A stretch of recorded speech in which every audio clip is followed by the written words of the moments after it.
Hello everyone, welcome back to my YouTube channel. Let's learn about famous contemporary writer Ted Hughes today. His full name was Edward James Hughes. He born on 17th August 1930 in Yorkshire, England and he died on 28th October 1998.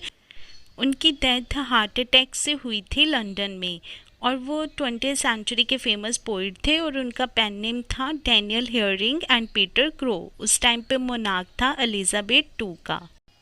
And he spent initial first 6 year of his life living among the farms. फिर वो अपनी उनकी family जो थी वो मैक्सबोरो south Yorkshire में move हो गई थी। यहाँ पे उनके फादर की न्यूज़पेपर और टोबैको की शॉप थी।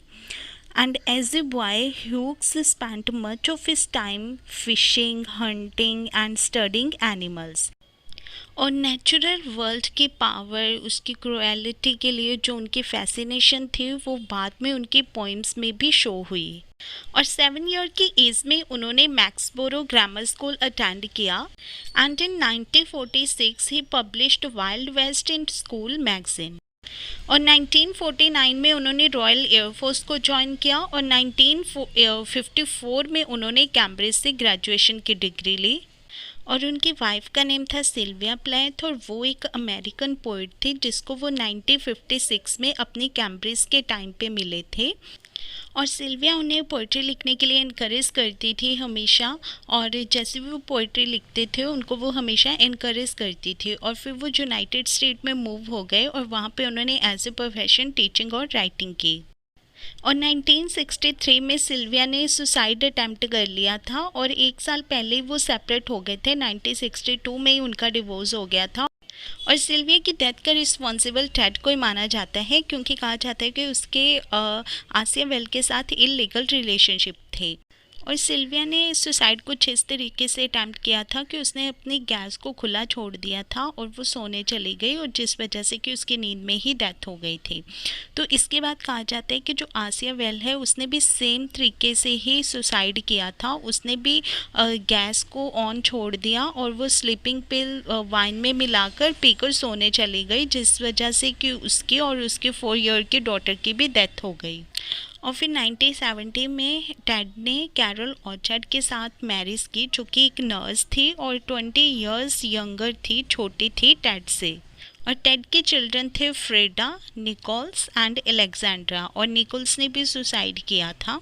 अब ये तो थी उनकी बायोग्राफी, उनकी लाइफ से रिलेटेड इम्पॉर्टेंट पॉइंट्स। नेक्स्ट हम उनके लिटरेरी वर्क्स देखते हैं। तो फर्स्ट है the hawk in the rain जो कि 1957 में पब्लिश हुआ था और इसमें 40 पोइम्स का कलेक्शन था और इसको पब्लिश करवाया था फेवर एंड फेवर कंपनी ने 1957 में। और ये उसकी फर्स्ट पोइट्री बुक थी और इस बुक को इमीडिएट एक्लेम मिला था इंग्लैंड एंड अमेरिका में और इस बुक के लिए उनको गैलब्रेथ प्राइज़ मिला था। और इस बुक की जो ज़्यादातर पोइम्स है उसमें एनिमल्स की लाइफ को इमेजिन किया गया है, including fox, jaguar and the eponymous hawk. और अदर पोइम्स जो है वो इरोटिक रिलेशनशिप को फोकस करती है and on the story of the first world war and Hughes father being a survivor of Gallipoli. Next work है उनका लूपरकॉल जो कि 1960 में पब्लिश हुआ। और लूपरकॉल लैटिन के वर्ड लूपा से बना है और इसका मीनिंग है फीमेल वुल्फ।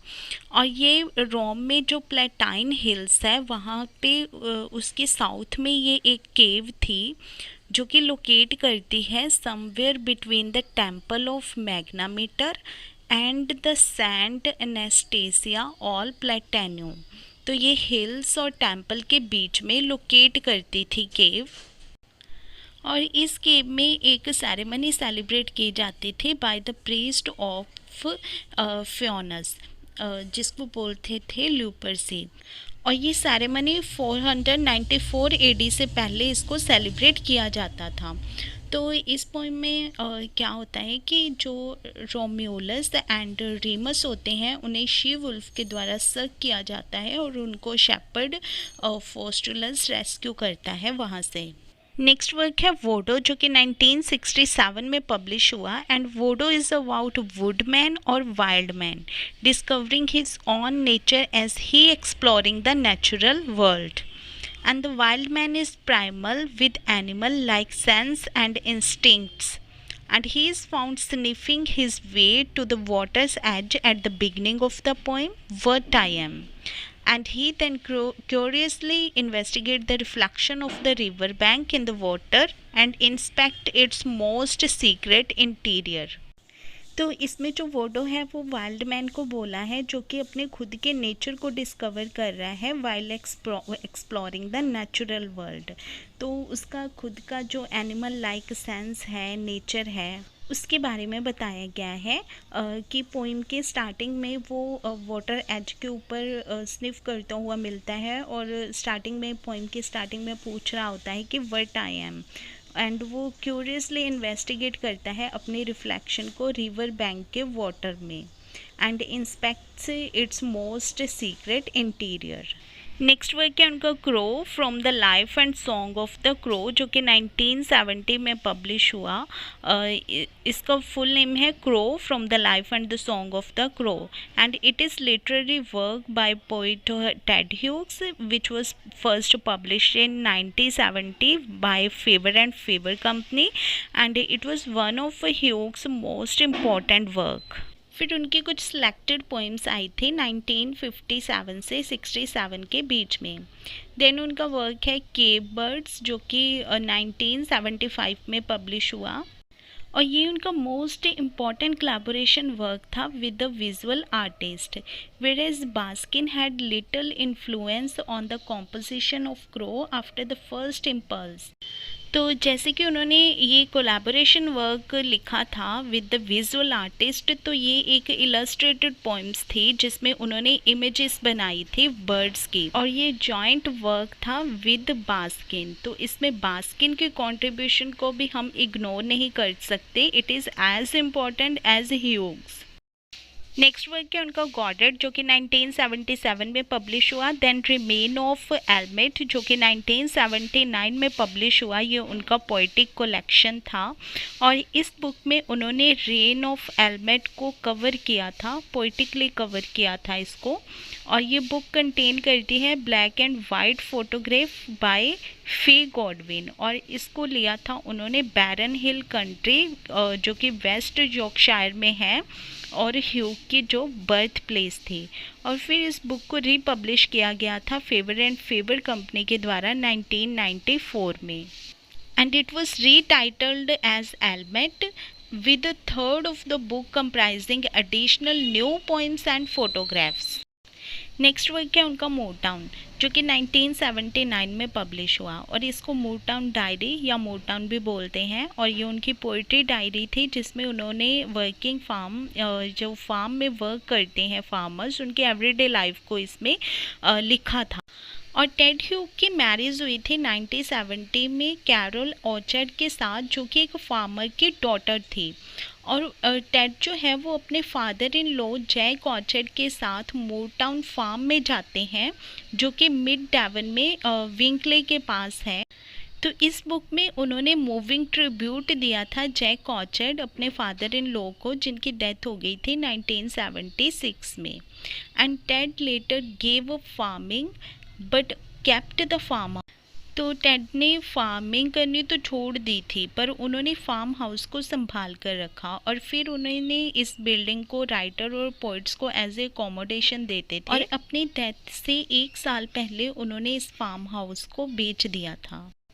नेक्स्ट वर्क है उनका रिवर जो कि 1983 में पब्लिश हुआ। देन फ्लावर्स एंड इंसेक्ट्स जो कि 1986 में पब्लिश हुआ और ये वर्क उनका इन्वेस्टिगेशन है एनिमल, इंसेक्ट और प्लांट्स की लाइफ के ऊपर। And Hughes is concerned with embodying the characters of his subject in word. Next week है उनका वुल्फ वॉचिंग जो कि 1989 में पब्लिश किया गया पोइट लॉरियर टेड ह्यूज के द्वारा और ये फेवर एंड फेवर कंपनी के द्वारा 1989 में लंदन में इसको पहले पब्लिश किया गया था। And it's dedication reads for Hilda and it contains 21 poems. Next book है उनकी रेन चार्म एंड डची, और ये उनकी पोइम्स की बुक है। इसमें पोइम्स का कलेक्शन है जो कि टेड ह्यूग्स ने 1984 में, जब वो यूनाइटेड किंगडम में एज ए पोइट लॉरियट की टेन्योर पर थे, तब लिखी थी। And the poems in the book celebrate royal occasions, and the book was first published by Faber and Faber in 1992। और फिर उन्होंने न्यू सेलेक्टेड पोइम्स लिखी, दैन टेल्स फ्रॉम ओविड, और ये उनका पोइटिक वर्क था जो कि 1997 में फेवर एंड फेवर कंपनी के द्वारा पब्लिश किया गया। And this book is a retelling of 24 tales from Ovid's Metamorphosis, and it won the Whitbread book of the year award for 1997 and has been translated into several languages. और ये उनका last publish work था along with Birthday Letters. Four of the tales had been previously published in 1995, and after Ovid, New Metamorphoses, edited by M. Hoffman and J. Lawton। Next work है उनका birthday letter जो कि 1998 में publish हुआ, और ये उनका पोइट्री कलेक्शन था, and it was released only month before Hughes death, and the collection won multiple prestigious literary awards। And this collection of 88 poems is widely considered to be Hughes' most explicit response to the suicide of his estranged wife Sylvia Plath in 1963। और फिर 2003 में collected poems I, and in 2016 he wrote a Ted Hughes birthday poems। So this is all about Ted Hughes. If you like my video, please subscribe my channel. Have a nice day.